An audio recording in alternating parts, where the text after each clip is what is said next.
Hey, welcome back, guys, to Falcons Central Radio on the Pro Football Central Radio Network. I'm one of your hosts, Aaron Freeman, joined by my co-host, Matt Carrolley. Today, we are back to talk about the Falcons free agent frenzy.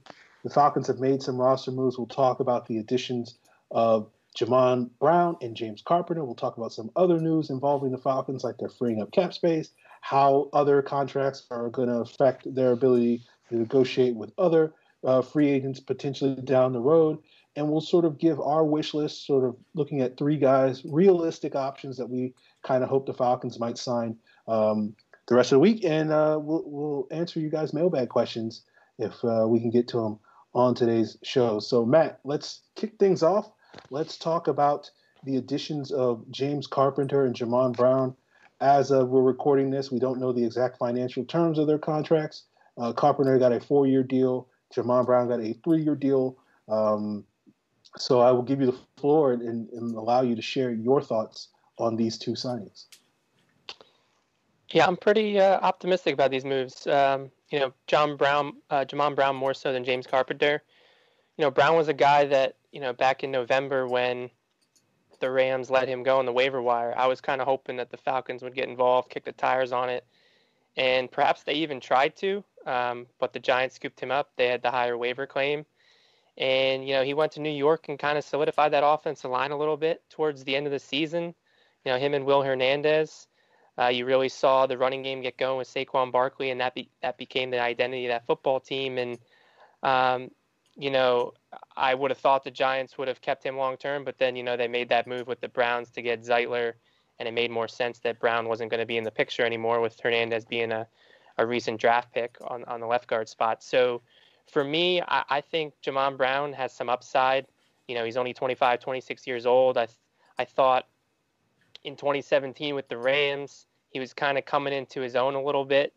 And kind of him and Rob Havenstein, both guys drafted in 2015, kind of were solidifying that right side. And I think, again, Jamon Brown, I think his best football is ahead of him. So I'm encouraged by this move. I think this does kind of mean that either Fusco is going to be cut or, I think that's probably the only option now. Again, I don't know how his recovery is going as far as the ankle injury is concerned, and that has something to do with it because his contract would be guaranteed in the event that he's still hurt. But right now I'm penciling in Brown as the starting right guard. I think, too, we should wait on the financial terms, but that's kind of where I'm at with Brown. Carpenter, I'm not as high on. I think, for me, I don't think there's as much upside with that signing as there is with Brown. But at the same time, I'm kind of telling myself that when Andy Levitre came over here, he was, entering his year age 29, 30 season,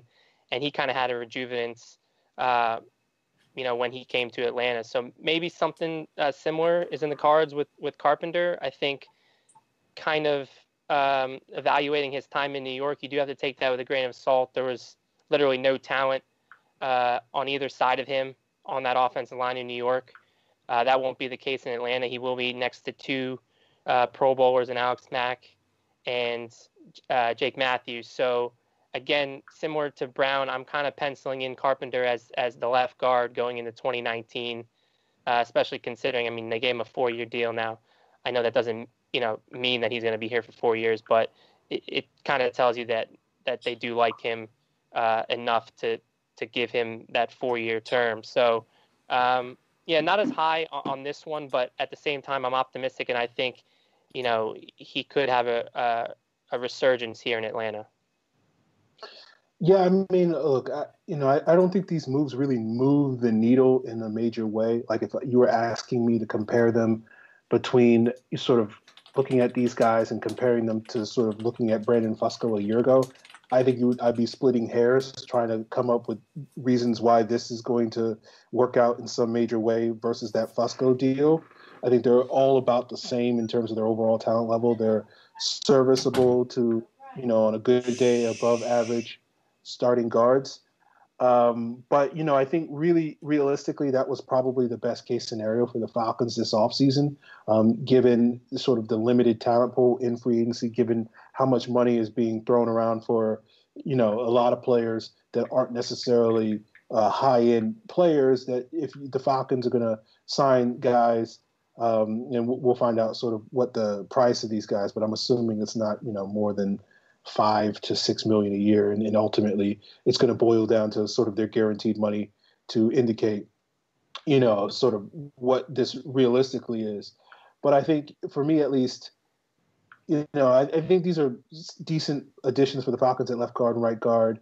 I feel like both of these guys don't really solve the Falcons' problem, but as we've talked about a number of times, like, that wasn't really necessarily a realistic option in this free agency class. Like, the best case you would do is get a stopgap for a year and hope that buys you time to find more of a long-term solution, to get somebody that you could plug beside Jake Matthews at one of those guard spots or wherever, and that guy could wind up starting for you and be a high-level to good guard for 5 or more years. That's not going to be these two guys, but I think in terms of plug-and-play guys that are experienced, that fit the Falcons' outside zone blocking scheme, and at least present the idea of being physical. Although I think people will sort of look at how big these guys are, particularly Brown, and think, oh yeah, these guys are going to be these road grading maulers, and they're going to really upgrade the run game. I don't think that's necessarily the case, but obviously the Falcons aren't worse today than they were on the offensive line, and at least they have bolstered competition. And depending on how much they paid for that competition, I say that competition in the sense I expect both of these guys to start week one at left guard and right guard respectively, with Meredith and with Carpenter and Brown. But I think they've upgraded at least the quality of player that they have on the roster. We'll have to sort of see whether it bears out to see a significant improvement for the offensive line this season. But at least, at the very least, they're not going to take a step back. So I can say that. And if they wound up signing both of these guys to relative bargains, if the guaranteed money for Carpenter's in the single digits, if Brown, if it's for less than, $4 or $5 million, then I think those are some pretty good bargains for the Falcons. And that's fairly smart spending for the team. And with Fusco, if he's on the roster on March 17th, $1 million of his base salary gets guaranteed. But I thought I saw somewhere where that is already guaranteed for injury, and because he's coming off of IR, that basically means it's already guaranteed.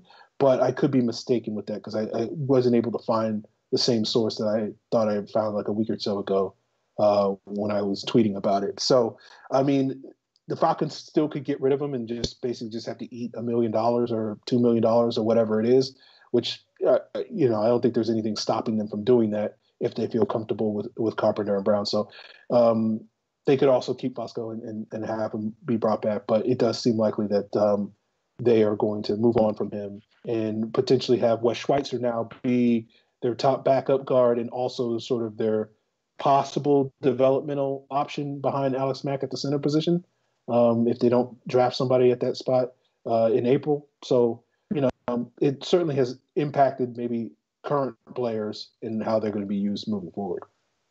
Yeah, and I think just one other point I want to add is just, signing these two guys. You're opening yourself up to being very flexible in the draft. I do think now they're going to lean towards defensive line, but at the same time, if an offensive lineman that they have a high grade on is there at a particular spot, I don't think necessarily these moves, eliminate that chance of them signing or drafting a guy like that. Like, I still think the Cody Ford interest, whether it's at guard or at tackle, which it's probably going to be leaning towards right tackle now, I still think he could be the round one pick. And, they can address defensive line on day 2. So, again, I think with free agency, and it should be what it's all about, is just making yourself more flexible come draft time to not have to reach on a certain position. And I think with these signings, they kind of put themselves in that spot. Yeah, for me, I think you're right. It does probably push them a little bit further away from offensive line, but I don't think necessarily that far away, because these two guys are guards. They weren't really going to take a guard at that pick. They were going to take a tackle that would play guard, or they would take a center that would play guard. And so, yeah, it moves the needle in the sense of that. But I think you're right where, a guy like Cody Ford, I would probably say less likely Garrett Bradbury, who's sort of a dark horse for me at that 14th overall pick. But I still could see them. It wouldn't shock me if they wound up taking either one of those guys or some other tackle, at that 14th overall pick. So it doesn't stop them from going that direction because, again, there wasn't really a guard option in my eyes that they were realistically going to take at that high in the draft. Let's move on and talk about the other free agent news, a little bit lesser of a move, which is more of a loss than an addition. The Falcons are not tendering exclusive rights free agent wide receiver Marvin Hall. It's going to save the team $150,000 against the salary cap, which, Matt, I know is huge savings. Huge. We discussed previously on this podcast that we didn't understand why the team didn't tender exclusive rights free agent Sherrod Niesman last year. It seems like they're doing the same thing again with Marvin Hall, where they're letting go of a player for really no financial gain, and it doesn't really help them in terms of their roster moves. It's not like they're really freeing up a spot for someone else to come in and replace him. But I'm curious sort of where are your thoughts on letting Marvin Hall go? Yeah, they're pretty similar with yours. I mean, it doesn't make a whole lot of sense. You're not saving a whole lot. I was telling someone on Twitter today, I mean, they're eventually going to probably sign someone to a vet min deal to take that spot. So why do that when you can just bring back Hall, who fills out his role well as either the fourth or fifth receiver, can compete for the kick returner job, or maybe he's, the punt returner in 2019 and would have replaced Hardy. So, I mean, he could wear a couple different hats for a very low salary. I just don't get it. Now, I mean, I argued with you on Twitter the other side of the argument as far as, you're only trying to replace your wide receiver 4 or 5, and it's not the biggest deal in the world. But at the same time, you're opening up a hole on your roster when you really didn't need to do that in 2019. So it's a head scratcher. It does go in line with what they've been saying, though, as far as prioritizing a punt and kick returner / wide receiver in the draft. So we'll have to see who that is. Maybe it's a Penny Hart or a Mecole Hardman. But, yeah, that's probably something that they're going to be looking at in the draft now, which, again, I think they could have looked at that anyways with bringing Hall back. And with Hall in the fold, you don't have to rush a rookie into that role. But now it seems like they're going to be forced to do that. Yeah, I mean, look, you're right. That's basically how I feel about it. It's like keeping Hall isn't guaranteeing him a roster spot. You're just basically like, he's a guy. We know he can be a gunner on punt teams. We know he can return kicks. We know he can return punts. We know he's a competent, replacement option for those 10 to 15 snaps when Julio needs a breather in games and he can, stretch the field. Why wouldn't you want a guy like that on your roster when it literally is a fraction of a penny to basically keep him? So that's what's baffling about it. It's just, as you said, it's creating a hole that didn't necessarily need to be there. But the Falcons could wind up finding a better player in the draft. I'd much rather have Hall and that better player. But, clearly the Falcons feel like there's only room for one of those guys on their roster. And, we'll see how it plays out. What wound up creating a little bit more cap space was the Falcons restructuring Matt Ryan's contract. They were able to free up about $7 million in cap space. Probably a lot of that was immediately spent on James Carpenter and Jamon Brown. But they basically went to Matt Ryan, and asked to reduce his base salary of $11.5 million, taking $8.75 million, converting that into immediate signing bonus. So Matt Ryan isn't taking a pay cut. He's just basically getting money now that he would have just eventually got in the fall as part of his base salary. And that created about $7 million in cap space this year. It adds about $1.75 million in cap space for the final 4 years of Matt Ryan's contract from 2020 to 2023. I think the thing I will say is that this was probably a move that we're going to see pretty consistently in the future because Matt Ryan's cap hits every year after this is going to be over $30 million. And there's just like really no way, at least in the foreseeable future, that the Falcons are going to carry that type of cap hit on their team. So I think this is going to be a cheap and easy way for the Falcons to create cap space every single year. I believe his cap hit, his base salary, I'm sorry, next year is $20 million with a cap hit of over $33 million. And they could free up to about $14 million by basically doing the same thing next offseason. So I think this will be a common theme moving forward. And so it does give the Falcons some cap flexibility. Matt, do you have any additional thoughts? Not a whole lot. I mean, I think that's good logic that could be a yearly, cap maneuver to create some space. I was telling people on Twitter that, if you're going to do a move like this, if you're going to take a page out of, Howie Roseman's playbook, who often has done this for the Eagles, which is how they've been able to pull off some of these moves the last couple off seasons. You're going to have to pick and choose players that are going to be around for the long term. And in the Falcons case, there's not a whole lot of options. Matt Ryan's the one, and that's why it makes a lot of sense. I mean, he's going to be the quarterback for the next 4 or 5 years. Jake Matthews is probably the only other option. So he's someone that I suggested today that, if they wanted to this year, they could convert, what is it, 5.5 million of his $6.5 million base salary into a bonus, essentially creating 4.5 million of cap space. So he's someone, if he continues to show that he's a Pro Bowl left tackle, he's someone that they can do the same thing with. But other than that, I mean, Desmond Trufant's been thrown out as an example, but I'm not so sure Desmond Trufant is in the future plans beyond 2019, especially, he's going to hit year 30 years old. So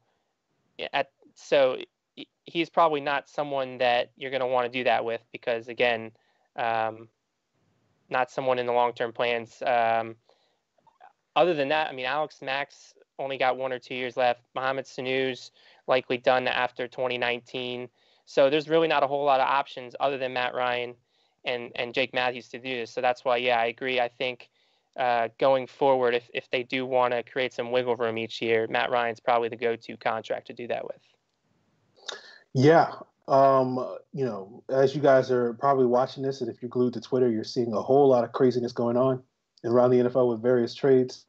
But we've seen a lot of craziness the last couple of days, and how it applies to the Falcons. We've seen Quan Alexander get this massive deal from the 49ers, followed shortly by C.J. Mosley getting a massive deal with the New York Jets. And, that's going to have some dramatic impacts on the Falcons negotiations with Deion Jones, who was the player that we talked about on last week's show, and how the Falcons were sort of preempting their negotiation with him to try to probably get a deal done sooner rather than later, with the idea of avoiding the possibility of hitting him with the franchise tag next offseason and thus being in a similar predicament as they are this offseason where they're dealing with a finite amount of cap space. But these moves, these contracts, Quan Alexander got 4 years, $54 million. Initial reports were like $27 million guaranteed, but I saw something 20 or 30 minutes ago that said it was only closer to $15 million guaranteed. But C.J. Mosley in particular got 5 years, $85 million with $51 million guaranteed. That's a lot of money for C.J. Mosley, who I think is a really good middle linebacker, but I don't know. Matt, I'm very curious to sort of get your thoughts on, and sort of if the Falcons are going to have to wind up paying Deion Jones that much or more. How much is it going to? It's not going to hurt your wallet, but how much is it going to hurt Arthur Blank's wallet?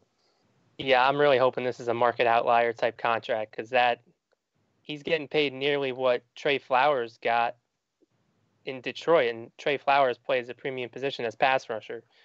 Linebacker's not a premium position, but it's now getting to the point where, 17, 18 million, like, I find it hard to believe that Deion Jones camp's not going to want to put that on the table right away to start now, whether it's in a couple weeks or in the summer. That's probably going to be the starting point now. You're probably looking at a standoff similar to the Grady Jarrett contract because, again, I'm sure they're going to try to hold firm on that since it is such a fresh new deal. But I can easily see the Falcons aren't going to want to budge, and I don't honestly blame them because, again, for the most part, before these last few days, the market for a top linebacker has been 12, 13 million. And we're well beyond that point now. So, we talked last week's show that the Falcons would be best served to get this done sooner rather than later because, more likely than not, Deion Jones is just going to have another great season and increase his value, much like Grady Jarrett did. But man, $18 million a year for a linebacker, that's a lot. Yeah, that's a lot. I just know, I'm not necessarily saying that the Falcons shouldn't pay Deion Jones, but no, I'm definitely going to make a priority to watch Devin Bush, the middle linebacker from Michigan, just to be like, okay, like, if the first round doesn't go the way that we think it's going to go and whatnot, I want to know sort of if Devin Bush is sort of in that same Deion Jones mold. I've been dragging my feet on watching some of the linebackers just because it just hasn't been a priority given where the Falcons' needs are. But I think now, making a little bit more effort to see some of these top linebackers in the event that they can, not to say that, the Falcons draft Devin Bush and it means they don't pay Deion Jones, but in order to offset the price of that contract, you want to have a talented, cheap guy playing next to him. And if Devin Bush or somebody else winds up being that guy, then so be it. Yeah, that's a lot of money. Wow. Yeah. I mean, CJ Mosley, I like him. I think he's probably one of the 6 or 7 best middle linebackers in the league, but that's a lot of money for a linebacker. Yeah, I was shook when I saw that this morning. I'm still shook. I mean, that's crazy. And another contract that impacts the Falcons is the Landon Collins deal, which he got from Washington, 6 years, $84 million, $42 million guaranteed. I think we probably both agree that Keanu Neal is better than Landon Collins just because Keanu Neal has that ability to be a little bit more of a factor in coverage than Landon Collins has proven to be, man coverage in particular. That's a lot of money to guarantee for a safety that the Redskins did, particularly given the relative short shelf life of safeties.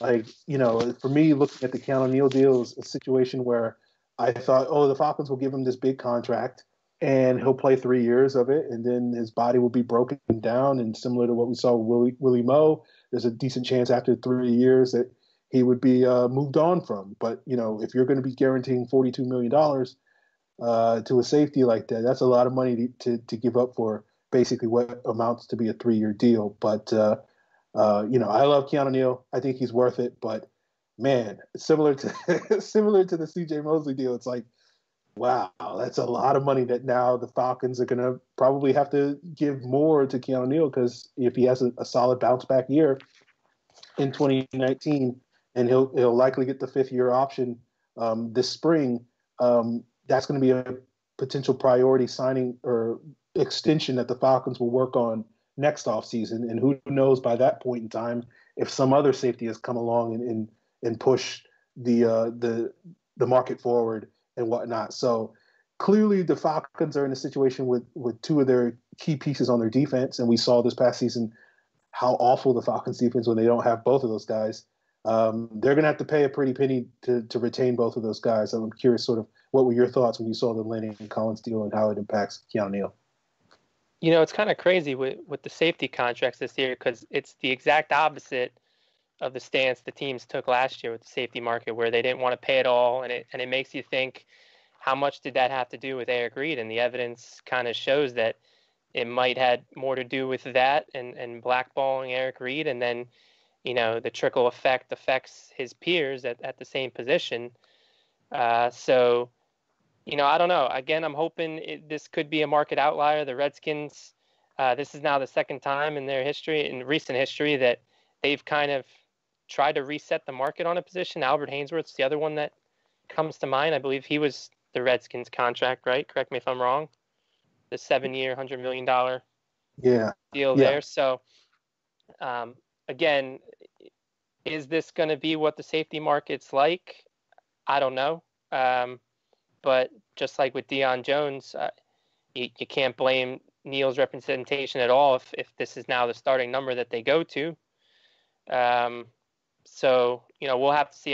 The good thing is he does have that 5th-year option where you have an extra year where it's not going to be necessarily the level of this Landon Collins deal, but to kind of weigh your options. But again, I'm with you. I think Keanu is worth it. I've said he's, a close second behind Grady Jarrett as far as most important pieces on this defense. So, I'm willing to pony it up. But he does play a physical position, and, he's a physical player in his own right. So, we'll see what the future holds. We got a couple years to evaluate that. But again, I'm hoping some of these deals this year are more market outliers than necessarily going to be the norm for these positions. The last bit of Falcons news that we want to get you guys updated on, if you didn't hear, is not necessarily related to free agency, but the Falcons will open the preseason in the Hall of Fame game against the Denver Broncos on August 1st. As you guys know, Tony Gonzalez, I won't say long time. He played a couple of years here in Atlanta, was very successful here in Atlanta for a couple of years, is headed to the Hall of Fame this year. You also have the Broncos putting Champ Bailey in the Hall of Fame. Their owner, former owner, the late owner, Pat Bowlen, is also being enshrined as a contributor. So it made a lot of sense for the Falcons and Broncos to be in this game. I thought they would do the Chiefs, but given the Chiefs and Broncos play in the same division, that also probably does make a lot of sense. So I'm curious, Matt, you have any thoughts on the fact that the Falcons are now going to be playing a 5th preseason game, and we're going to get one more awful week of preseason football from the Falcons? Yeah, this is actually the news I'm most stoked about, honestly, because I'm hoping to be there. I've been planning. I've never been to the Hall of Fame, so when Tony Gonzalez announced his retirement, I was like, you know what, this is going to be my first trip, going to see him get inducted, and I was hoping that it would work out, that the Falcons would be the team that they would choose. The Chiefs were a reasonable possibility as well, especially given, how electric Pat Mahomes is and how, that's going to drive viewership, but hearing that it's going to be the Falcons, and yeah, it's a preseason game, but I don't know. I've always enjoyed at least the first preseason game. It gets you hyped to see the players, how the new look of the team. So yeah, I'm amped about it. Kicks off the season, and I'm hoping it's not going to happen, but I run into John Elway so I can give him a piece of my mind over the whole Gary Kubiak saga and what actually happened there. I'd love to hear from his point of view. A guy that he's known for several years, how do you just have a disagreement on, offensive philosophies and just be like, all right, yep, see you later, Gary. So I'd love to be able to have that opportunity. We'll see if that happens. I doubt it, but yeah, I'm very much looking forward to it. And yeah, so should be a good one. All right. So now we're going to jump into we talked about the moves that the Falcons have made so far. We want to talk about maybe some moves that the Falcons will make in the future. And Matt and I came up with a wish list of sort of 3 guys that we would like to see the Falcons sign. And we tried to pick realistic people, not necessarily going like, if I could pick anybody, I'd be like, oh, yeah, they'd sign Ndamukong Suh. And, he'd be their problem solver at D-tackle playing next to Grady Jarrett for the next 5 years or whatever. But that's not very realistic. So we tried to limit it to realistic options that we could realistically see the Falcons. How many times am I say realistic? See the Falcons sign in the next couple of days. And Matt, I guess let's go back and forth. And you do one of your guys, and then I'll do mine, and then we'll go back and forth. Okay. My first one, I think if they are going to make another move, I'd want it to be on the defensive line. And a guy that kind of just recently kind of came to my attention based on some rumors I've seen out there and other people talking about him, on the Falcon Twitterverse, is Benson Mayo. I don't know if I'm pronouncing that right. I think it's Mayowa. Mayowa, recently of the Arizona Cardinals, spent some time in Dallas, I know. And I think he's an emerging player, kind of like Jamon Brown a little bit, in that I think his best football is ahead of him. Pro Football Focus had him as a top 30 edge player this past season. So for me, adding someone along the edges, maybe giving him a 3-4 year deal, could be Vic Beasley's replacement. If they don't address defensive end early and they go maybe defensive tackle early in the draft. So a guy like that, I think, could be a low risk since it's probably a cost-effective signing, but a high reward type potential. Mayo was a guy I thought the Falcons, I think it was when he was a free agent in 2016, I thought the Falcons would go after him. And I think he wound up going to Dallas. And they do love their ex-Cowboys defensive linemen because that's right. Say what you want to say about Dan Quinn, but I think Rod Marinelli is probably the best D-line coach in the NFL. He's the Dante Scarnecchia of D-line coaches, and they basically let him work with those guys, lay his hands on them, and then they bring him to Atlanta and hopefully reap the benefits of that. My guy, I got to go on brand. I got to have a fullback up here. And I was torn between Anthony Sherman and Jay Prosh, who's been out of football since he got cut by the Texans last summer. But just because Jay Prosh is like 4 years younger than Anthony Sherman, I just like the idea of signing a guy that has a little bit more longevity, although fullbacks can play pretty long in the NFL. So Jay Prosh was my guy. I've been basically tweeting for like a year and a half that the Falcons should try to either trade for him or pick him up off the waiver wire. I think, I like Ricky Ortiz, but I think Jay Prosh is clearly an upgrade. He was sort of pushed out of Houston once they drafted Deshaun Watson, and they changed their offense to suit Deshaun Watson and went to more of this spread 3 wide receiver, 2 tight end look. And so, I think Jay Prosh is still a good player, and, he would be a nice, solid, relatively cheap pickup for the Falcons that I think would upgrade that fullback position and bring some hashtag physicality back to the lineup. What do you do you think Ricky Ortiz has a role still on the team, or do you think that fullback even has a role on this team? I mean, what are your legitimate thoughts as far as with Cutter now in the fold with fullback? I don't know, man. I mean, like, fair enough. With them deactivating Ortiz last year, you would think, like, no, he doesn't have a role with the team.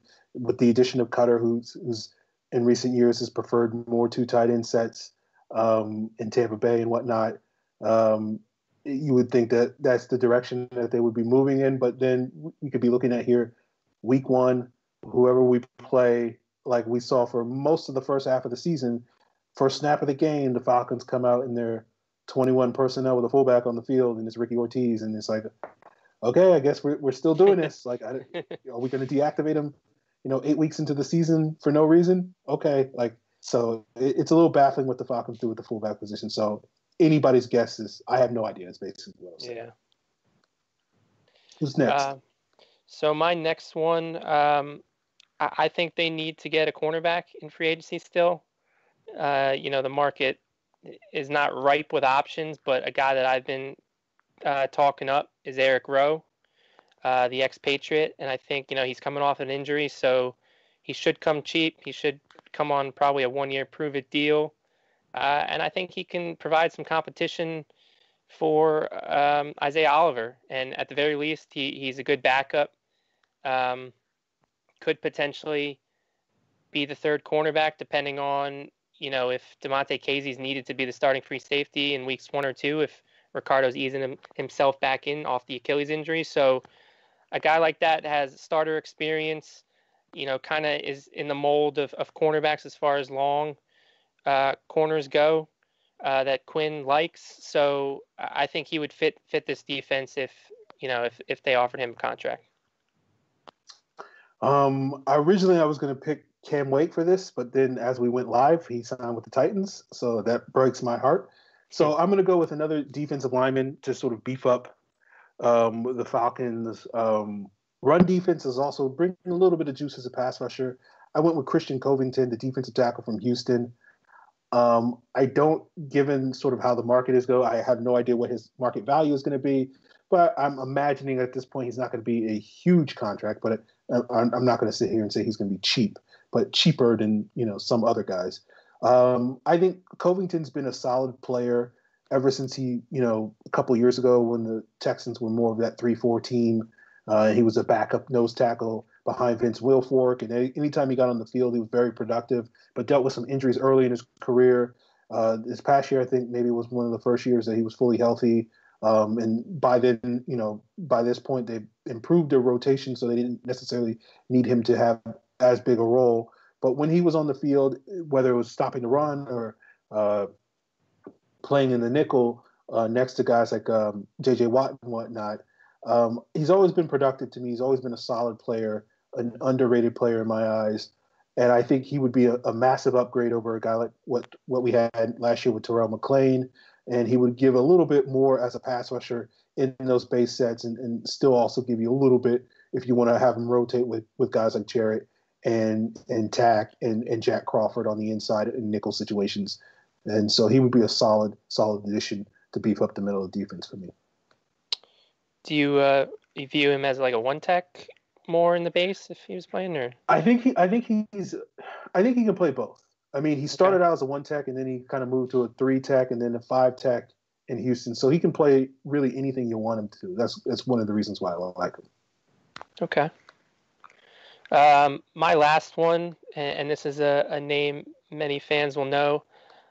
I think, backup free safety is going to be a need at some point, whether it's free agency or maybe they look at a safety on day 3 of the draft. But I wouldn't mind seeing a reunion with Ron Parker. I think the reason Ron Parker didn't necessarily work out in Atlanta in his first stay was the fact that, they had 3 free safeties. And I don't think they anticipated necessarily KZ being the next one up. I thought maybe they thought Ron Parker would be that guy. And the fact that KZ emerged the way he did in the preseason kind of was like, all right, well, we don't need 3 free safeties. So that's kind of where Ron Parker was pushed out the door. But now this year with KZ likely assuming the slot role with Brian Poole gone, I think free safety is now a need to back up Ricardo Allen, especially with Allen coming off such a significant injury. So, given the fact that, Bob Sutton's now in Atlanta as a defensive consultant / game clock management coach, I think bringing Ron Parker back makes some sense. Yeah, I went with the safety as well. And this was another guy that, similar to Jay Prosh, earlier in the 2018 season, I was pushing for the Falcons to bring in. He wound up going to Tampa Bay and wound up being pretty successful there. I think he had like 4 interceptions or something like that and led the team in interceptions. And that's former Giants safety Andrew Adams. He was a restricted free agent, but the Bucs decided not to tender him, so making him an unrestricted free agent. And one of the things I like about Adams is he's got good range, he's got good ball skills, as he showed last year. He's not a great tackler, but playing sort of that single high role that he dabbled at in New York doesn't necessarily preclude you from being an effective player, as we saw this past year with KZ, where the tackling was a little bit iffy, but when you can pick off as many passes as KZ did, no one's going to care too much that you missed, as many tackles as he did. And the other thing I like about Adams is he's comfortable playing special teams. So it's not a situation kind of like it was with Ron Parker, where if he's not playing special teams, there isn't necessarily a huge value for him. And I think that's one of the reasons why the Falcons went out and got a guy like Jordan Richards last year, because he was a special teams guy. And due to the emergence that Matt just mentioned with KZ, it sort of pushed Parker to more of a pure depth role. So I like Adams in that sense. And for the similar reasons, I think with KZ moving to the slot, with Ricardo Allen coming off an injury, you want to have some insurance there that in the event that Allen is slow on the recovery, you have a guy there that can sort of be a plug-and-play potential starter and also give you some valuable depth there opposite Sherrod Niesman in the event of further injuries this year. So Andrew Adams is my pick, and basically just replace everything that Matt said about Ron Parker and replace him with Andrew Adams, who's younger and I would argue better, but No, that's a good pick. I like that. I mean, do you have any idea of what his market might be? I can't imagine it's going to be rich, just because nobody really wanted him last year. So I can't imagine. He put some good film on tape now. Yeah. So it'll be interesting to sort of see how teams have sort of if they've done a 180 on him and like, hey, like this guy's, we actually overlooked this guy. But, right. Again, you talk about the sort of the safety market being a little bit inflated this year. So I can't put too much past it. Like he could be pretty pricey, maybe. I don't know. Yeah. Yeah, I think with Parker, I mean, you're looking at vet min probably again, Yeah. just like you did last year. My hope, I guess, if we're going to play this hypothetical out with Adams, is that because he's had such a tough time getting a job in the NFL, that it would lower his value potentially, and he wouldn't, necessarily be looking for the biggest contract. Instead, he'd just be looking at who's going to give me a job. Yeah, true. All right, guys, let's get into the mailbag questions. We got plenty of them today. The first one comes from Divon Wilson, DWizzy1997 on Twitter. What have the Falcons done wrong in terms of contracts, overpaying, etc., or have done right in terms of successful drafting, etc., to have such little cap space as opposed to the Colts? So right off the bat, I think what they've done wrong is just committing to Vic Beasley for that fifth-year option. 12.8 million could go a long way. And, again, you've seen what you can get from him as far as a pass rusher, and it's limited. So I'd say that's one of the sore thumb contracts still on the books right now. There's not too many others. I mean, I know Aaron will want to bring up Mohamed Sanu's, but really they've done a nice job getting rid of some of the bad contracts, and that kind of leads us to what they've done right. I mean, they've drafted a lot of good players, and they've developed them and re-signed them to second contracts. So that's why they're in the position that they're in, as opposed to the Colts, where the Colts have Andrew Luck as their big contract, and T.Y. Hilton. But other than that, it's all draft picks at this point. I mean, they hit a home run on this past draft, which put them in the position they are in. So, I know fans don't like it when their team's not active in free agency, but there's a good reason for that, and that's because they've acquired good players in the draft or in previous free agencies, when it comes to Alex Mack and like Mohamed Sanu. Yeah, I mean, I was listening to a podcast earlier this week where someone mentioned that the Colts haven't, specifically when we're talking about the Colts haven't signed a defensive draft pick of theirs to a second contract since 2009. Wow. The Colts, Matt said it, like the reason why the Colts have 102 million in cap space and the Falcons only have 13 or whatever it is mostly due to the Colts being terrible at drafting the last 5 or 6 years. You look at their contracts, in the Grigson era, other than Andrew Luck, T.Y. Hilton, Anthony Costanzo, like they didn't really draft anybody that deserved a second contract, at least in their eyes, for many, many years. That's the entire 2014 draft class, the entire 2015 draft class. 2016 they drafted Ryan Kelly. It looks like he's finally going to get a second contract. Maybe Hassan Ridgeway, maybe a couple of other guys. But they're a team that just have not drafted well over the years, and it's led to them basically having a whole bunch of cap space. Like you go back a couple of years ago with the Falcons, back in 2016 when they had a lot more cap space, and a lot of that was due to the fact that they hadn't had a lot of success drafting in the recent years at that point in time. And the only reason that they didn't have this massive amount of cap space is because they had players like Julio Jones and Matt Ryan and et cetera. So, basically you can look at teams and sort of see why they have so much cap space. And it's usually the teams that draft well don't have a ton of cap space. The teams that do draft poorly tend to have a lot of cap space. And that's the sort of the disparity between the teams. LAX Nedrick asks, why are fans so obsessed with free agent signings? Can you help explain that 90% of these big deals will flame out, like the $66 million for Zadarius Smith is not the answer? I just think, partly, and I can speak for myself personally, I think this is one of the best times of the year in sports in general.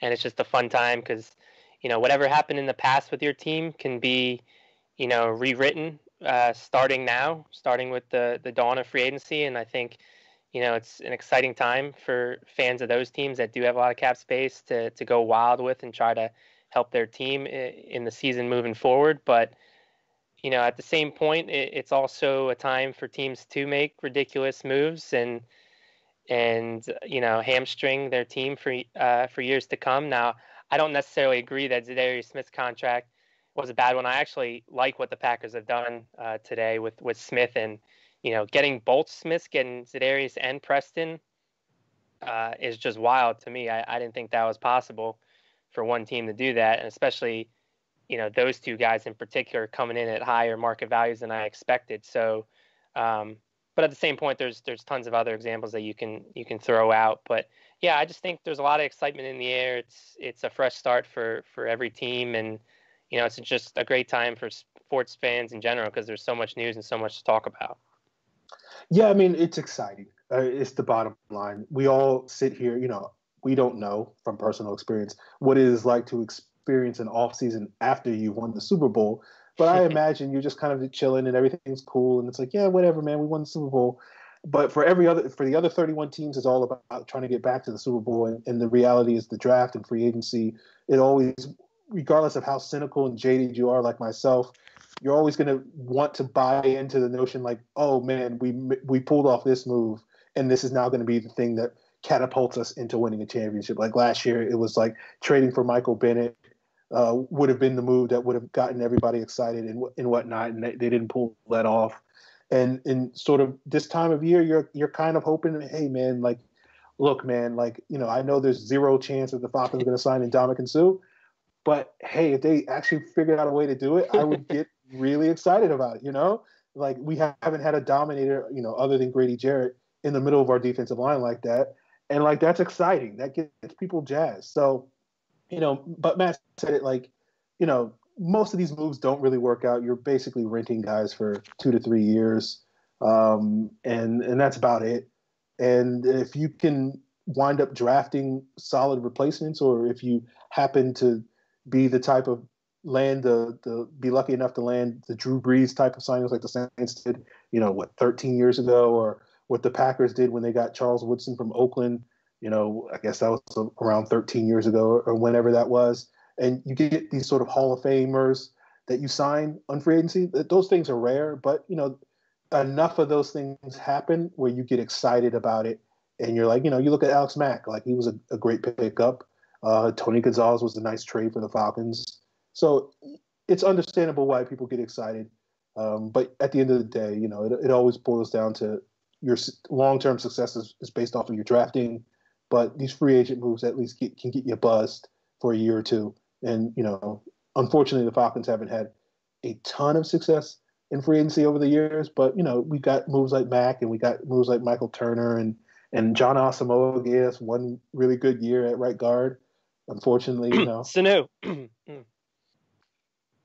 Sorry, yeah. I had anyway, something in my chest yeah, I'm sorry.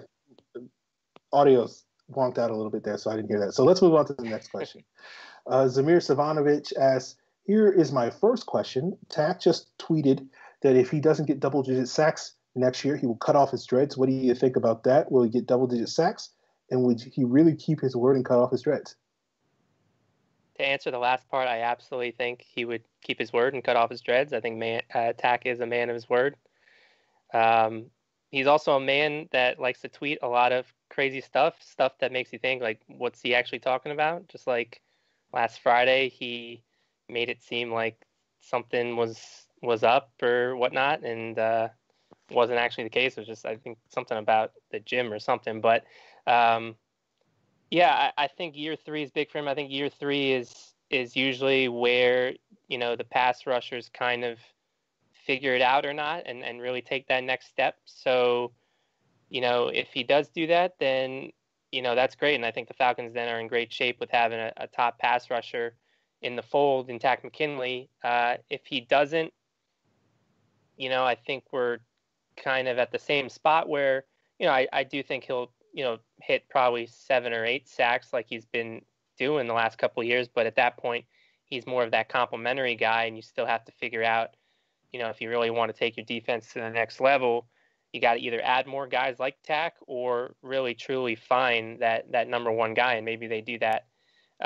in this year's draft at that pick 14. So we'll see what happens. I'm optimistic that Tack, I mean, he certainly came on strong towards the end. The Carolina game was probably his best game of the season, and he was, constantly harassing and taking advantage of the poor competition in front of him, which is what you expect a good pass rusher to do. So hopefully he kind of carries that momentum into 2019.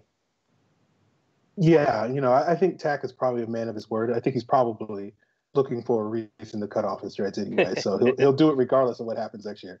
But he's semi-famous for his hair because he lost some of it on the field last year. So I guess it's more of a signature thing than necessarily. So it gets people's attention because it seems like it's a huge move, but it's whatever.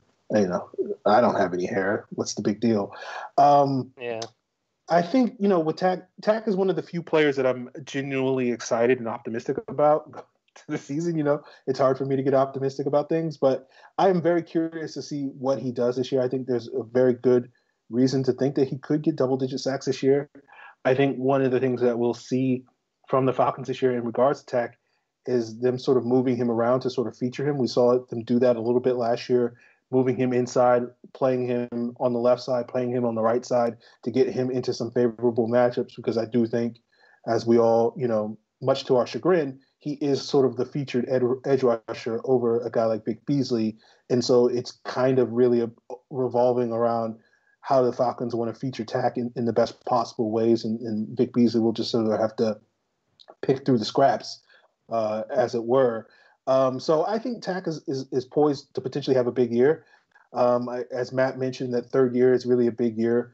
Typically, you look at guys when they need to learn how to use their hands. It usually takes them the better part of 3 years to figure that out. And I think that's one of the reasons why when people were hyping up Tack last year, I was a little hesitant to jump on the hype train. And I was thinking more maybe this 2019 season would be sort of the big breakout year for Tack. And I think he's on deck to potentially do that this upcoming season. So, I feel pretty good about Tack in terms of getting his double-digit sacks. One of the things with Tack when we drafted him was I wasn't sure how big of a sack artist he would be, because he's not sort of the classic speed, bend the edge speed rusher. He's more of that power guy. But, one of the things I wasn't really concerned with was that he would always be able to get a lot of pressure. He just might not get a whole bunch of sacks. And he's kind of, in the same mold as maybe a guy like a Brandon Graham, who historically hasn't got a ton of sacks, but gets a bunch of pressures. And, so if Tack winds up getting, 7, 8 sacks, but winds up getting 70 or 80 pressures, that to me is basically the equivalent of getting double-digit sacks in my eyes. So, I think that's, really kind of where it matters. But if he gets double-digit sacks, no one's going to complain about that. Yeah, I mean, if his ceiling's Brandon Graham, sign me up for that all day. Jelani234 asks if the Falcons signed Benson Mayowa and defensive tackle Timmy Jernigan / Alan Bailey / I think he's referring to Malcolm Brown. He didn't include a first name. Would be best served that they went best player available in the first, or would you still say D-line?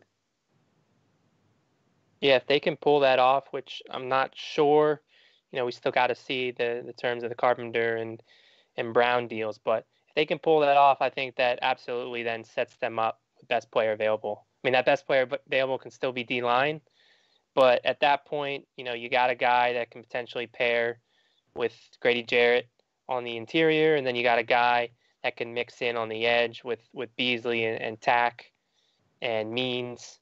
So, yeah, if they can get 2 D-line in free agency, they're in a perfect spot to go BPA. Yeah.